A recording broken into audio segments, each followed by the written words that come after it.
Naku po, ito breaking news.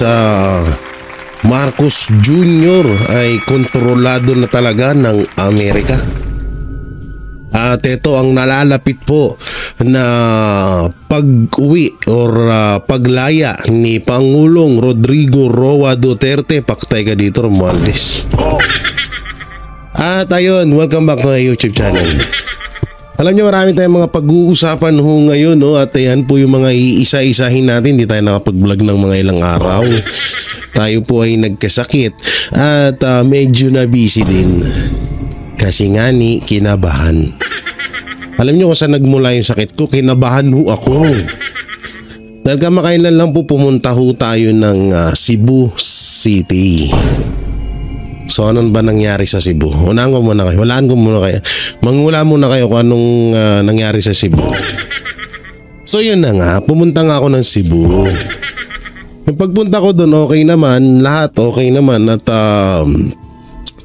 masaya naman. At kahit paano bigay tayo ng kaalaman sa ating mga kababayan mapatungkol sa mga fake news na lumalaganap sa ibang mainstream media at syempre sa social media na rin. So yun na nga.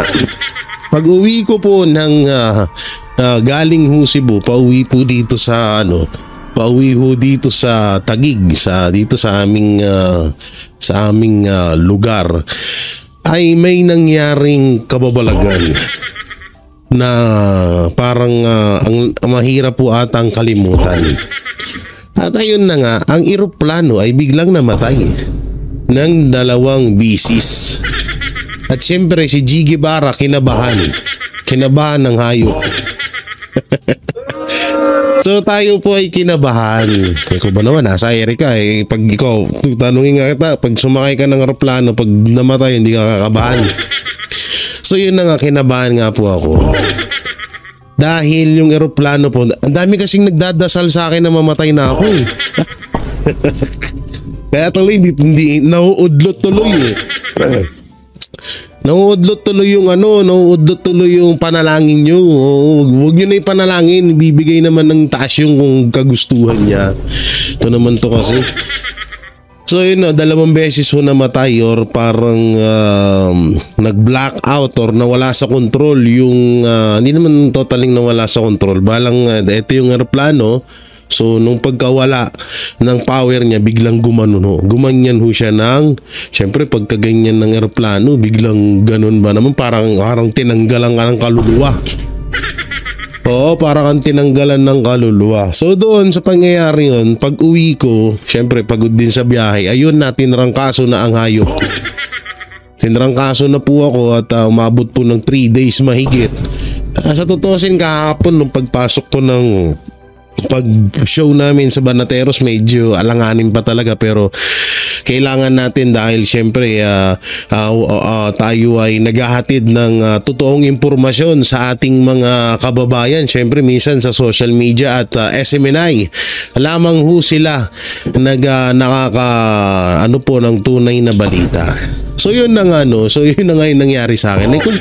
Kwento ko lang naman, ito masyado kang mainipin. Kinuwento ko lang naman salpa kang bunganga mo. Joke lang. So dito nga, itong mga papanoorin ho nating video talagang sobrang makaka-relate ho kayo dahil alam nyo naman sobrang lupit po ng administrasyon natin, no? Pinakamagandang administrasyon sa kasaysayan ng hinayupak ng Pilipinas pala.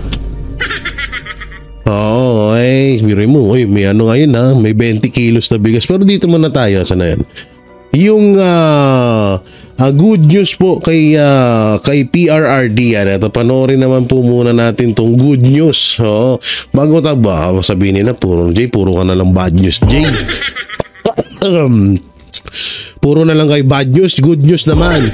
So ito po yung good news no na maaari nang bumalik ito si Pangulong Rodrigo Roa Duterte. Panoorin po natin at kasama si ate na napakaganda. Nagsumite ng depensa sa International Criminal Court o ICC ang kampo ni dating Pangulong Rodrigo Duterte. Ang argumento may kaugnayan sa jurisdiksyon ng ICC sa Pilipinas. Si Anton Cero magbabalita mula sa The Hague. Uy, yan ha? Isang legal argument ang inihain ng kampo ni dating Pangulong Rodrigo Duterte sa International Criminal Court o ICC. Ayon sa dokumentong petsang Mayo 1, 2025, iginit ni Atty. Nicholas Kaufman, legal counsel ni dating Pangulong Duterte, na wala ng jurisdiksyon ng ICC sa Pilipinas dahil tuluyan ng kumalas ang bansa sa Rome Statute noong taong 2019. Sa ilalim ng Article 19 ng Rome Statute, maaaring questionin ang jurisdiksyon ng ICC sa isang kaso kung ang akusado ay hindi sakop ng mga umiiral na kondisyon ng kasunduan. Sa isang panayam sa ICC, naunang sinabi ni Atty. Kaufman na ihahain nila ng mosyon sa lalong madaling panahon.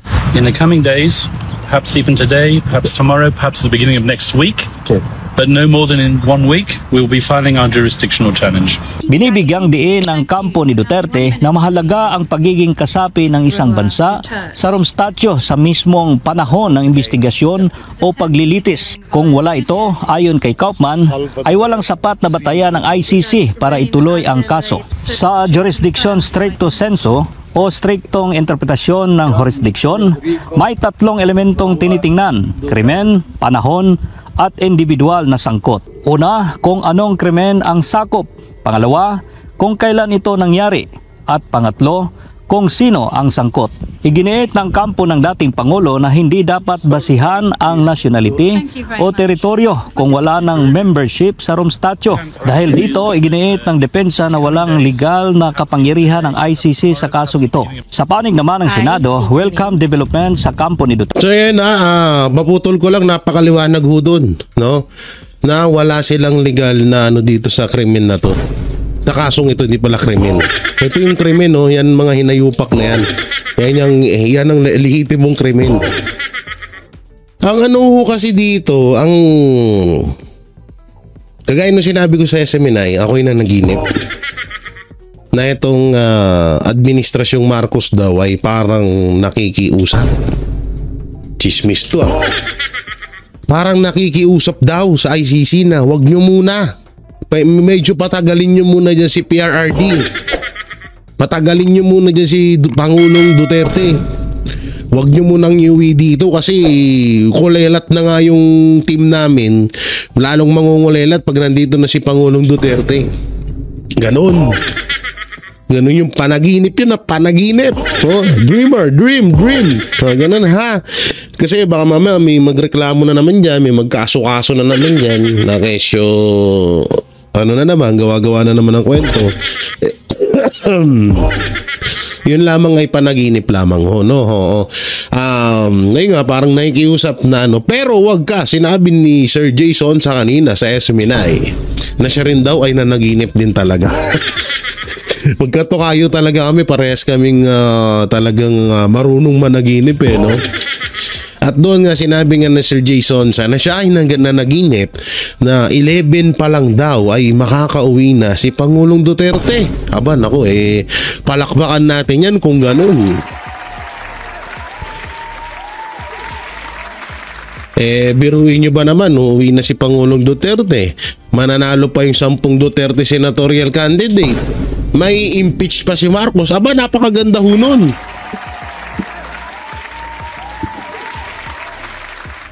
Oo, at ayun nga, alam niyo, lagi ko napapanaginipan din yung impeachment kay Marcos. Oo, ang masaklap nga lang daw, bigla daw mawawala dito yan. Di sa totoo lang sa yaman ng Marcos, sa ngayon, sa dami-dami nilang nakukuha pera sa gobyerno, katulad lang 6 trillion sa bicameral na may blank item, di ba? Ang dami pa, GSIS. Andito yung picture na yun. Tingnan natin. Baka tayo ay ma-fake news. Baka sabihin nila fake news tayo.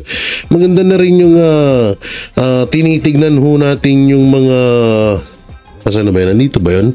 Yung mga resulta na yun, no, na na tawag dito, yan, GSIS, PhilHealth, ano pa? Maharlika Fund, marami pa pong mga iba't ibang GSI, SSS, yan, yun yung mga pondo. Yung flood control na ginagastosan ng 1.4 billion pesos a day, so wala na rin yun, no? At yung 2 billion pesos na confidential fund ni Pangulong Marcos Jr. So kung iisipin mo maigi, talagang etong sila Marcos ay kung talagang mabubuhay na to panghabang buhay. No, depende na lang kung ipangbili ng pulburon lahat ng 6 trillion dahil pulburon nun. Ang daming pulburon nung yung 6 trillion na yun bibili, no? Ilang truck yung konsumo nila. So yun nga, no, talagang mabubuhay na sila sa dami ba naman pera na nakuha na eh. Yun nga, masama doon sa panaginip ko, bigla daw mawawala dito sa Pilipinas. Pati daw tong mga to, bigla daw tong mga mawawala to yan, kasi yung the 5 idiot. Yung mga the 5 idiot na yan talagang mawawala daw yan. Kaso may isa dyan sa kanila, or hindi natin, sabihin na natin silang 5. Sa lahat ng ginawa ni Romualdez at ni Marcos sa Pilipinas, may sasalo daw dyan. Yan daw ang, alam mo yung tipong siya yung sumalo ng lahat. Hindi naman siya yung nakinabang ng lahat ng pera, pero siya yung sumalo. Parang ginawa siyang puppet ni Marcos Jr. Ganun ang tindi ng panaginip ko, no? Minsan alam nyo, nagtataka na rin ako sa panaginip ko eh. Detalyado eh. Ay! Tuloy natin. Duterte ang mga resulta ng pagdinig ng komite ni Senator Amy Marcos. Ani Attorney Kaufman, posible naggawin nila itong basihan sa mga argumentong isusumite sa ICC. Mention has been made of the arrest. Mention has been made even of the jurisdictional arguments. They are very compelling and they support our arguments as well. Patay kayo doon. Gagamitin pala yung nangyaring. Hindi, ito uulitin ko Kasi may mga nababasa din ako minsan na may mga ibang vlogger din dyan na DDS na medyo against sa amin ng Banateros kasi nga kami ay against kay Amy Marcos. So ito na. Alam nyo, nagpasalamat naman na kami kay Amy Marcos Nagpasalamat naman kami na thank you dahil nag-ano ka ng hearing na kahit wala namang winta. Ngayon kahit papaano naman, maamin natin, may kwenta naman at mapapakinabangan naman. Ang akin lang, ang sinasabi talaga namin dito, pinupush namin at tini-encourage namin yung mga tao na wag na talagang magtiwala sa mga Marcos. Kasi nga nabudol na kami. Ikaw, di ka ba nabudol na hayop ka? Yung sita sa amin na ayaw namin kay Marcos. Yun nga, no, nabudol na kami kaya ayaw namin, nabudol na ang buong Pilipinas kaya ayaw na ulit naming maranasan pa yun ng mga kababayan namin. Kaya talagang kami okay na yun, nag-thank you tayo kaya Amy Marcos, tama na yun. Ba't kailangan pa natin siya iboto? Una-una, ang sabi ni Pangulong Duterte, 10 Duterte senatorial candidate lamang ang iboboto natin. At napakalaking tsansa nilang makapasok sa maging blacklist voting matawag nun. Yung tipong lahat sila pasok sa pagiging senador. Kapag 10 lang ang binoto nyo, yun po yung ibig sabihin doon. Kung magdaragdag ka pa ng 2, totoo naman, 12 naman ang senador. Kung magdaragdag ka pa ng 2, may maaaring malaglag sa 10 Duterte senatorial candidate. Kaya ako sa inyo, sundin nyo yung gugustuhan ni Pangulong Duterte.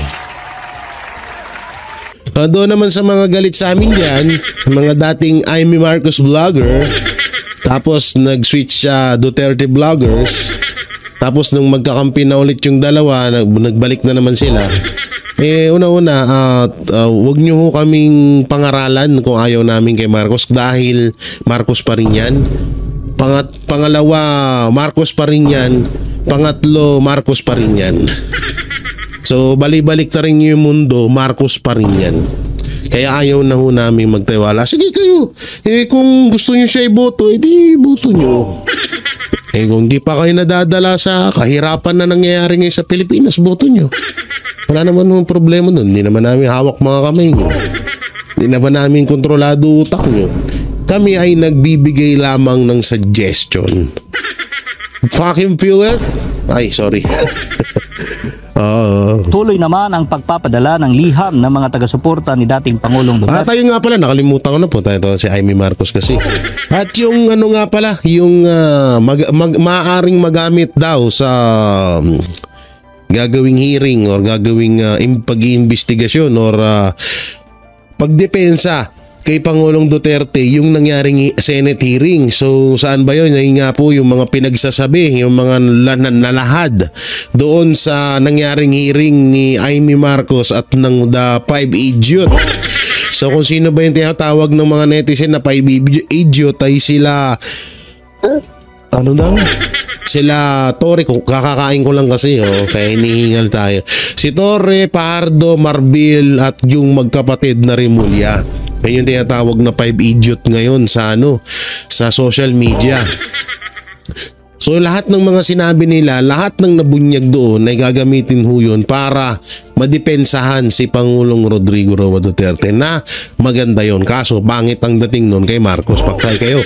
Paktay kayo, wala kayong allowance. Ay sorry. Wala kayong allowance. Tanggalan kayo ng allowance ni Ngagba. Hindi na kayo bibigyan ng allowance. Naku po, magkano pa naman allowance si Torre? Magkano ba allowance si Torre? Torre, chat mo nga ako, magkano allowance mo? So, para sa akin maganda yun Sa kanya mula sa iba't ibang panig ng mundo. Ayon sa kanyang abogado, mahalaga ito sa kanilang moral at legal campaign. Ipinonto ni Attorney Kaufman na in high spirit si dating Pangulong Duterte at nananawagan ito sa publiko na igalang ang judicial process ng ICC, isang mahabang legal battle na kanilang hinaharap. Grabe palakpakan natin Pangulong Duterte.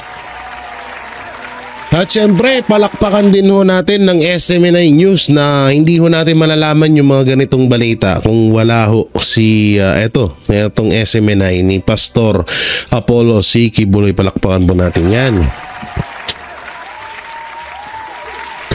At dito naman tayo sa ito yung malupit ho ngayon na parang hawak na ho ng Amerika talaga. Ang hawak na ho ng ibang mga Amerikano ang ating gobyerno. So panoorin ho natin. Alam nyo, sa totoo lang kung bako sa mga millennials dyan, yung mga millennials dyan, eto minsan manood din ngayon ng politics issue para kahit paano prepare kayo.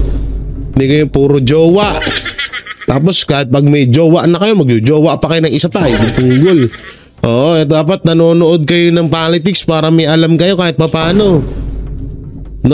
Alam nyo, ito delikado tong topic na to dahil kung sakali mang mangyari ho ito, sobrang delikado dahil biruin mo parang babalik ho tayo sa nakaraan.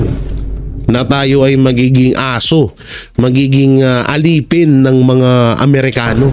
So yan ang dapat nating iwasan Kung kami ay tinatawag na pro-China, mas dihamak na mas okay pa siguro na maging pro-China kaysa sa maging pro-Amerika. Alam naman natin ugali ng Amerika, kapag may gusto niyang kunin, pag may tulong yan na ibinigay, mayroon niyang kapalit. So ito po, panoorin natin. Na-capture na po talaga ng Amerikano ang gobyerno ng Pilipinas, pero nakatago sila sa likod nitong pasad na tinatawag na Philippine government. Pero kita po natin talagang yung patakaran ng One China policy ng Pilipinas halimbawa ay nilalabag na po ng napakaraming mga kagawad ng ating military, Philippine Coast Guard, at ang Philippine Coast Guard ay sunod-sunuran kay Raymond Powell, a US Air Force officer, doon sa kanilang strategy of assertive transparency para masira po ang relasyon ng Pilipinas at China. Delikado po pala yan, Oo. Parang, di kasi ito, isipin nyo minsan nagtataka talaga din ako sa totoo lang. Yung katod niyang nung nakaraan may nahuli na naman na Chinese, hindi ko naman sila pinagtatanggol. Hindi ko sila pinagtatanggol kung may ginawa talaga silang mali. Sabihin na natin na nahuli sila dahil may dala silang droga. So ba't mo ipagtatanggol yun? Nahuli tong mga Chinese dahil pumatay sila ng kapwa natin Pilipino. So hindi mo dapat talaga ipagtanggol yun. O Chinese nagnakaw, 'di ba? Or nanakit ng Pilipino, 'di ba? So hindi mo dapat talaga ipagtanggol yun. Bang punto kasi dito, ang ano kasi dito, sobrang ganda ng China. Sila nga ang maituturing na first world country sa buong mundo. Pero kung iisipin nyo,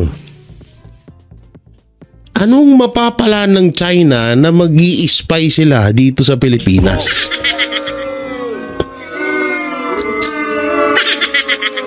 Hindi totoo ha. Kasi nung nakarami nahuli na naman po na Chinese national. So may kagamitan na naman daw na spy na naman daw.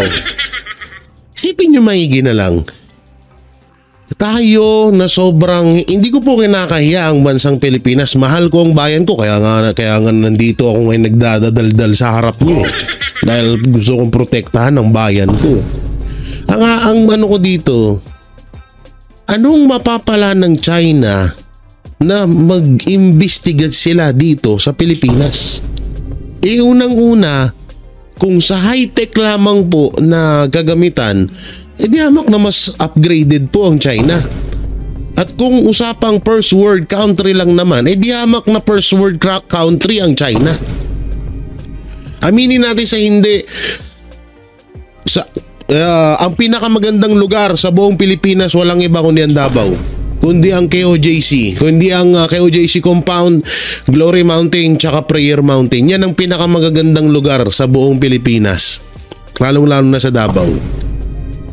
Anong mapapala ng China dito? Yun ang pinagtataka ko talaga mong maigi. Sobrang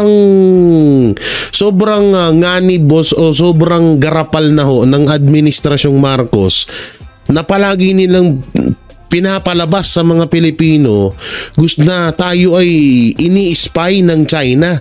Ang tanong, putangina, kung yung bigas nga natin halos sa 20 pesos ang hirap-hirap ipatupad dito sa bansa natin dahil nga kulang tayo sa pera or sa pondo, ano pang i-spy dito ng ibang bansa? Maaari Amerika, talagang pwede nilang sakupin ng bansa natin tapos ibebenta nila. Pero China, isipin nyo, China ang isa sa pinakamalaking bansa sa Pilipinas. China ang isa sa pinakamagandang bansa sa Pilipinas. Anong mapapala nila dito, mga hinayupa kayo? Minsan nawiwirduhan ako sa mga balitang yun. Sabi ko, buta na wala talaga ng kwenta tong mga mainstream media. Isang Chinese national nahulihan ng kagamitan, spy ng Pilipinas. Panghina nyo. Okay, panoorin natin to. You dito, sir. Well, ito po ay pagtataas ng antas ng tensyon na ginawa po ni Commodore or Admiral Trinidad ng Philippine Navy sa kanyang mga pananalita na kanyang pinasok po ang issue ng Taiwan na para sa China ay red line po yan. Alam naman ng lahat po yan kung bakit po pinasukan ni Admiral Trinidad yan is a very big question mark. Siya pa ay nautusan ng mga Amerikano na sadyang i-provoke ang China tungkol dito. But nakikita po natin ang Amerikano po ay talagang steady at sistematiko ang kanilang escalation dito sa escalation ladder na tinatawag sa tensyon.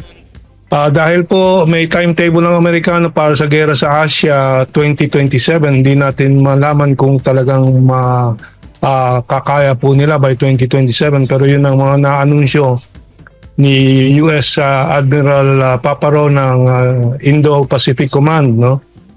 So yan ang hindi po siguro sapat na nalalaman ng ating masang Pilipino kasi marami pang nagogoyo sa mga intensyon ng Amerikano, samantalang talagang napakasama na po ng impact ng American mga ginagawa ng Amerikano dito sa Pilipinas with our Philippine military and of course with Bongbong Marcos. ang intensyon ng Amerikano para ito ay dito sa kanilang plano ng limited war dito sa rehiyon po natin ay para pilayin ng Asian century, pilayin ng asenso ng Asia. At alam naman natin nagpipilit si Presidente Trump at ang Estados Unidos na humabol ulit at makabangon dito sa kanilang ekonomiya. At nakikita nila ang Asia na pinakamataas na sentro ng kaunlaran po sa mundo ngayon. Hindi, pero para sa akin baka sabihin nyo, akala ko ba Jay, tropa ni Digong si Trump? Totoo naman ho yun. Hindi ho kay Trump na iba, baka kay Biden pa to. Etong kuno-kuno na parang gusto tayong kontrolin. Kasi nga kung mapapansin nyo maigi, yung ginawa ni Biden sa mga relihiyon or yung ginagawang krimen ni Joe Biden sa Amerika, lalong-lalo na nga ho doon sa mga relihiyon na inaabuso, na yun naman din yung ginawa ni Marcos Jr. sa Pilipinas. So wala silang pinagkaiba. So sa madaling salita, kung ano yung ginawa ni Biden, yun din yung ginagawa ni Marcos Jr. dito sa Pilipinas. Kaya talaga din tayo, hindi talaga din natin maiwasan na hindi maisip na hindi kaya talagang nubo ako guys. Hindi kaya talagang na kontrolado ng ni Biden etong si Marcos Jr. Ewan natin dito, may panood natin dito yan. Hadlang dito sa kanilang ninanais na babalik ng sigla ng American economy. So I hope more people understand through your broadcast, MJ and Admar. Tsaka sir, marami ang umaasa na sa bagong administrasyon ni Trump matitigil na ito itong mga nangyayari sa ating region, particularly ang mga sinusulong na pagkakagulo between China and the Philippines, yung parang pinaghahati-hati tayo pero hindi pa rin pala talaga nagbago ang American interest, Sir Herman. Well, unang-una si Trump maaaring naiba po ang kanyang intensyon, which is medyo maging mas mapayapa ang relasyon ng Amerika sa mundo. But nakikita naman natin po na hindi po siya talagang in full control ng American policy. At ang kanyang kabinete ay napakaraming mga neoconservatives na mga pro-war na mga cabinet members po, Marco Rubio, Pete Hegseth and so on. So nalalagay din po sa conflicting situation si Presidente Trump. Unlike po sa ibang mga bansa kung saan ang liderato tulad ng China, President Xi Jinping, sa Russia, President Putin, talagang hawak na hawak nila ang kanilang pamahalaan at ang mga tauhan po ng kanilang partido na in control. Yan nga yan ito yung sinabi niya na kontrolado or talagang yung mga presidente na nabanggit na yun, katulad nila Putin, yan sa China, sa Korea, sa ibang bansa. Yung mga presidente na yan, katulad sa Hong Kong, sa Japan, yung mga presidente na yun, yung ginagawa nilang, alam mo yun, yung talagang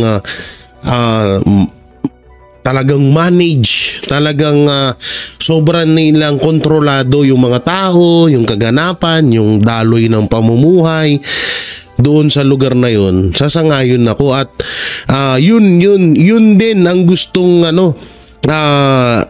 yung pagiging kontrolado ng isang presidente, yung mga tao, yun ang gustong mangyari ni Marcos Jr.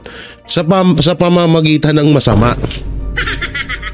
Masisipin nyo maigi etong mga presidente na nabanggit dito, Japan, Hong Kong, China, Russia, yung kasi nila, ang ginagawa kasi nila doon, build,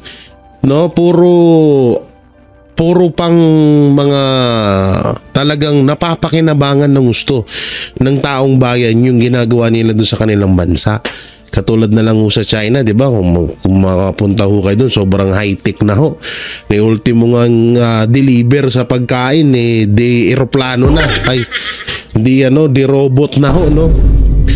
So, yun sana ang maganda. Kaso ang nangyayari kasi dito sa Pilipinas, na dapat yun ang tularan ni Marcos Jr. Katulad na nga lang yan, China, tularan sana ng pamamalakad yan. Oo, dito sa Pilipinas, kahit papano makaangat-angat man lang tayo sa pagiging first world country. Kaso nga. Kasi nga dito sa Pilipinas, puro pagnanakaw. Puro kupit doon, kurap doon, kurap dito. So ngayon yung mga build project na nasimulan ni Pangulong Duterte, wala na din. So tignan nyo, lahat ngayon nakatenga na. Ultimong pinagyabang nga na 5,500 na flood control, di na nga natin alam kung nasan na yun. Na-overwhelm daw. Sabi niya, na-overwhelm lang yun. Hindi, kaya tsaka ito isa ang China, ang China ang pinaka number 1 invest or export, exporter ba yun? Tama, hindi ako nagkakamali, sa buong bansa dito sa mundo natin. Tapos tayo na dapat nakikisama, na tayo ay dapat ay makisama sa mga lahat ng bansa na nakapaligid sa bansa natin. Ang nangyayari, imbis na pakisamahan natin yung China para magkaroon ng maraming investor or investment dito sa bansa natin, ang nangyayari, inaaway natin sila. Ito na lang ho ano ho bang naitulong ng Amerika sa atin? Saan yung Jones Breed? Ang tagal na ho nun. Ang ano pa doon, may kapalit pa ho yun. Hindi ko lang maisa-isa sa inyo kung anong naitulong ng China rito, pero maraming kaya nga kinaibigan niya ni Pangulong Duterte kasi nga napakinabangan niya. Kasi nga utak ang ginamit, hindi bunganga. Sa panahon ngayon, bunganga ginagamit ng administrasyon, hindi utak. Kaya nagkakaleche-leche. Parang Pilipinas ay napakahirap po at masasabi nga although ang impression ng mga tumitingin sa Estados Unidos ay makapangyarihan ng presidente ng Estados Unidos, pero sa totoo parang ampaw po rin ng kanilang posisyon dahil po yung mga financial, economic interests sa military-industrial complex ay nandoon sa loob na nagko-competition din sa control ng patakaran ng presidente nila. Sir, itong nakikita mo ngayon na ating dealings with Taiwan and China, tingin mo anong ang turning point nito? Dahil kung walang nagsasalita dito kaugnay sa mga opisyal ng pamahalaan na dapat sana nagmamando kaugnay po sa ating foreign policy. Wala tayong narinig sa presidente, mas nagko-comment pa siya doon sa suspension order ng mga local official. Ngayon masama dyan Kasi inuuna pa ni Marcos yung mga magkomento sa mga walang kwenta Pagdating sa drug test, ngingitian ka lang. Pagdating dito sa pag-i-invest or pagpapayabong or pagpapaganda ng Pilipinas, nga bills. Yung 20 pesos na bigas mo, hindi na magtatagal. Hype na yan, walis na tayo sa Pinas. Nga naman din talaga ng eleksyon. Hindi na gumagampan ng kanyang kagawaan si Presidente Bongbong Marcos dahil po wala po siyang kapangyarihan talaga. At ang kapangyarihan po sa foreign policy at foreign military engagement strategy ay ang mga Amerikano na po talaga. Sa pamamagitan ng mga utos na binibigay nila sa kanilang mga proxies dito. And I would say that these are Gibo Chodoro, yung kanilang minsan tinatawag na mga chihuahuas nila, mga utusan po nila. Walang iba kundi ang mga makakaliwa na yun. Sino ba yung tinutukoy ni Professor ng mga chihuahua ng mga Amerikano sa Pilipinas? Walang iba kundi yung mga makakaliwa. Tignan mo, ang dami hong mga makakaliwa ngayon na tumatakbong senador. May nakabuo pa sila ng sarili nilang grupo. Diba? Magulat nga tayo, baka manalo lahat yun. Pag naman sana, puta na. Pag nanalo, wala na pag-asa bansa natin. Wala ako, titigil na rin ako mag-vlog. Mukbang na lang ako. Oo, wala na kasi pag nagpatuloy ako mag-vlog dun, kaso yun. Baka ipapatay pa ako. Wala tayong magagawa talaga, no? Anyo, si Browner, who was trained all his life in so many American military bases, Naku, pati pala si Browner. and so on. So, na-capture na po talaga ng Amerikano ang gobyerno ng Pilipinas, pero nakatago sila sa likod nitong pasad na tinatawag na Philippine government. Pero kita po natin talagang yung patakaran ng One China policy ng Pilipinas halimbawa ay nilalabag na po ng napakaraming mga kagawad ng ating military, Philippine Coast Guard, at ang Philippine Coast Guard ay sunod-sunuran kay Raymond Powell, a US Air Force officer, dun sa kanilang strategy of assertive transparency para masira po ang relasyon ng Pilipinas at China. In the meantime, tuloy-tuloy na pinipilit ng Amerikano na sirain ng ating economic situation, yung kanilang pagsisira po sa ating relasyon sa China ay malaking dagok po talaga sa ating ekonomiya. Nawawalan po tayo ng mga $2 billion.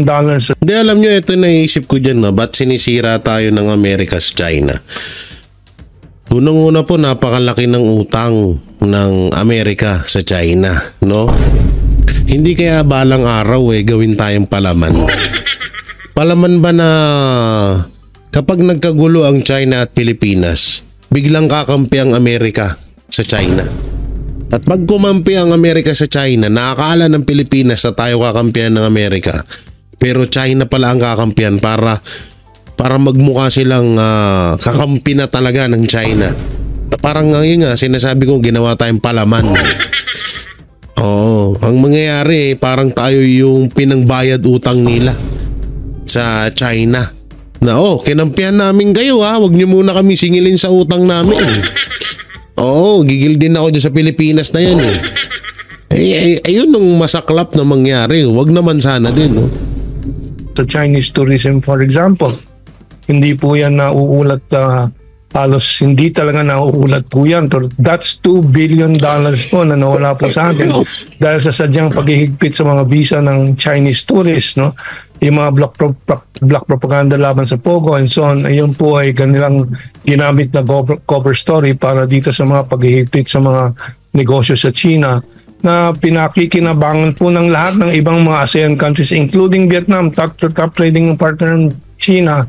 At dito sa gitna ng krisis ng tariff war, sino ang pinapaboran ng Vietnam? Ang China.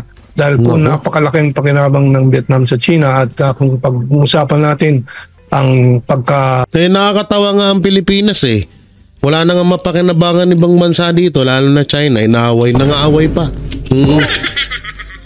Nangaaway pa yung Pilipinas. Wala na nga, gutom na nga tayo dito, tapos hawain mo pa. Wala talaga. Soberenya at pagkatapang po ay walang tatalo sa Vietnam.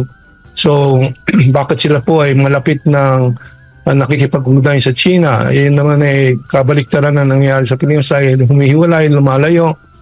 At wala po tayong nakikitang pakinabang sa Estados Unidos kundi itong military drills na nalalagay po ang Pilipinas sa peligro.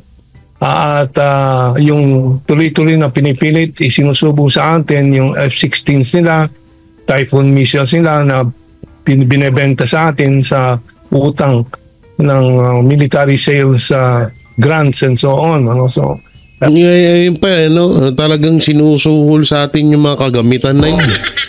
Wala nga may provide sa mga Pilipino na pangmatagalan na trabaho, tapos mas pinaglalaanan yung mga jet na yan. Kahit pa ilang jet ang ibenta ng Amerika sa atin, hindi tayo mananalo sa China. Dito tayo sa isang video. Politika sa bigas. So ito, panoorin natin. Pinatikos ng mga ordinaryong Pilipino ang pagsisimula ng bentahan ng 20 pesos kada kilong bigas ng Department of Agriculture sa Cebu City.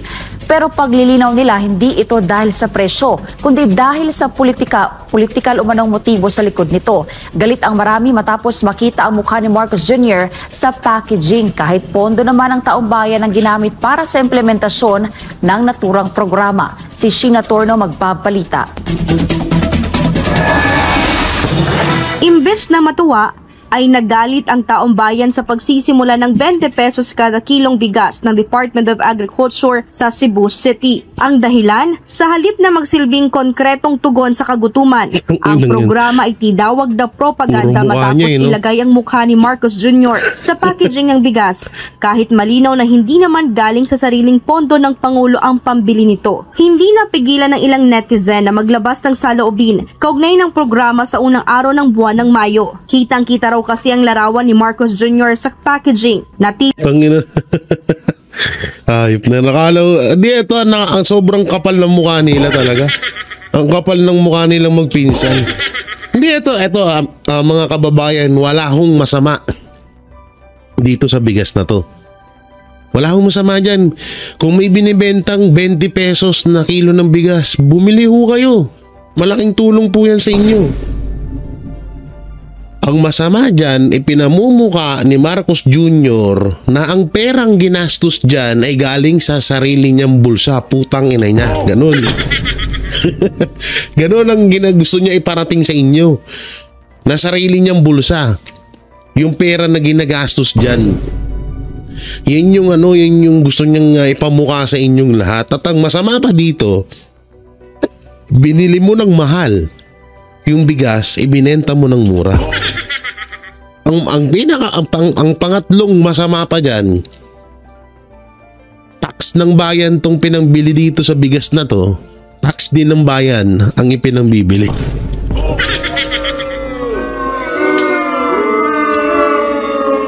Ang saklap nun, di ba? Para kang ginisa sa sarili mong mantika. It's so hard.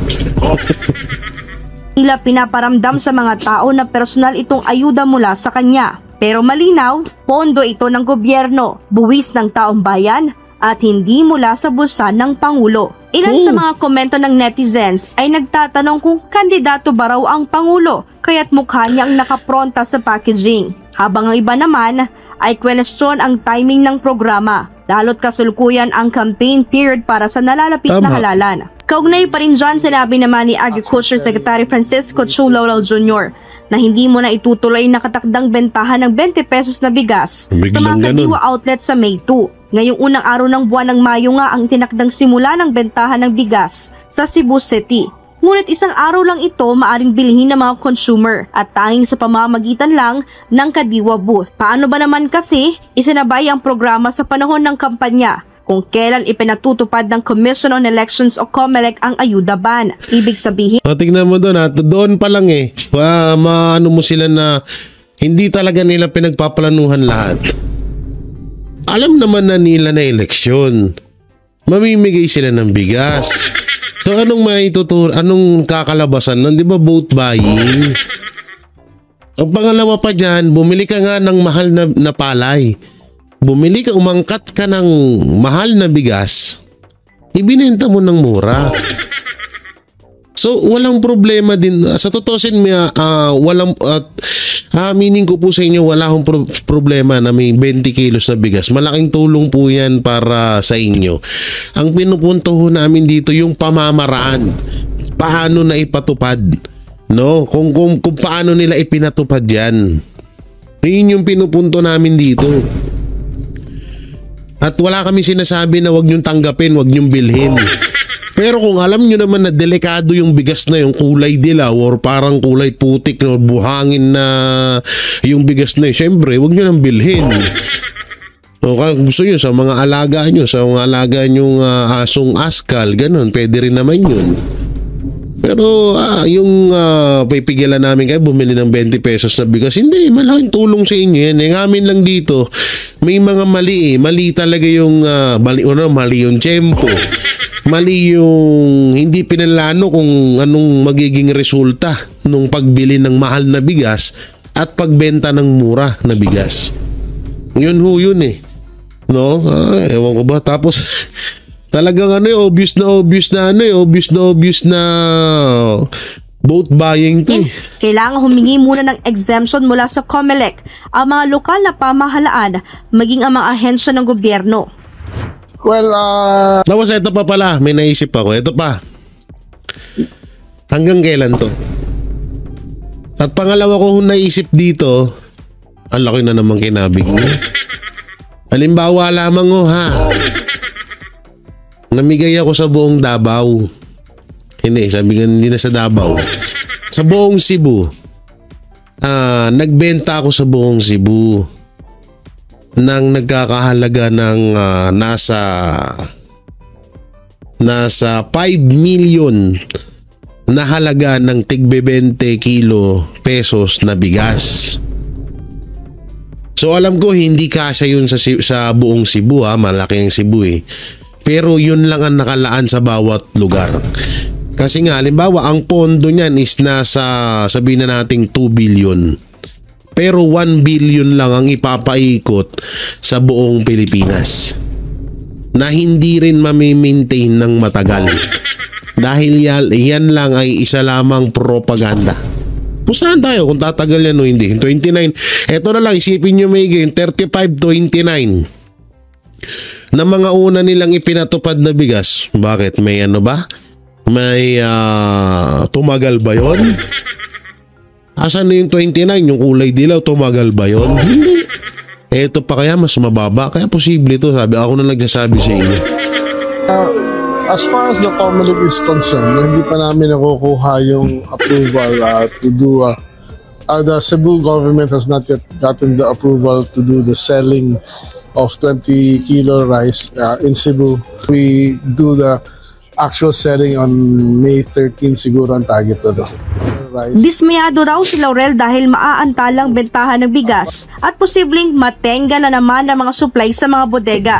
Posibleng maapektuhan ang bilihan ng palay mula sa mga lokal na mga magsasaka. Gayunpaman, nasa 12,000 na mga sako ng bigas ang ibinaba sa Kadiwa booth sa Cebu City. Sakaling maubusan ng stock sa unang araw ng bentahan at humarap sa aberyang logistics, may nakahanda raw na alternatibong solusyon ang kalihim. From what I understand, may local stocks din ang Cebu na baka hiramin namin or sa kanila and palitan na lang, or we can actually source out naman even sa local traders din na. Hirap lang magsalita dito sa Cebu or retailers, no? Tanginang yan, mahirap to. Mahirap to mga kabanateros. Nakakaamoy ako ng di maganda rito. Hayop na yan. Pinilit no? Pinilit pero hindi aya. Hindi aya talaga, promise. Ewan mo ba? Bahala ho kayo. Kahit anong man gawin nating reklamo, wala man tayong magagawa kasi sila yung nasa kapangyarihan. Kaya nga po, paulit-ulit po namin sinasabi na kung gusto nyong matapos ang kaisang kahibangan na pamamalakad sa bansang Pilipinas, sa iboto po natin ang 10 Duterte senatorial candidate. Yan na lang po ang natatanging pag-asa natin para sa tunay na pagbabago, no? Baguhin natin ang Pilipinas, ika nga ni Pastor Apollo Kibuloy. Kaya kayo mga kababayan, yung 20 pesos na bigas, bilhin nyo, walang problema. No, pero wag ko kayo magpadala na eto 20 pesos, boto nyo alyansa. Wag ko ganun ha. Oo, baka madala na naman kayo sa bola-bola. Magkano bola-bola din mahal na pag niluto nyo yan. So yan po mga banateros, mga kabiyaya, anong makikokomento nyo po sa mga video na napag-usapan natin? Tayo na ba talaga ay kinukontrol na ng Amerika? At eto nga yung 20 kilos na 20 pesos kilo ng bigas, okay ba sa inyo? At ang nalalapit na pag-uwi ni Pangulong Rodrigo Roa Duterte. So comment nyo lang po dyan sa baba. At syempre don't forget to like, share, comment and subscribe sa ating YouTube channel. Paipindot na lang din po yung bell button para lagi kayong updated sa ating mga video araw-araw. So maraming salamat. Ingat po kayo palagi. God bless and peace. And bye-bye.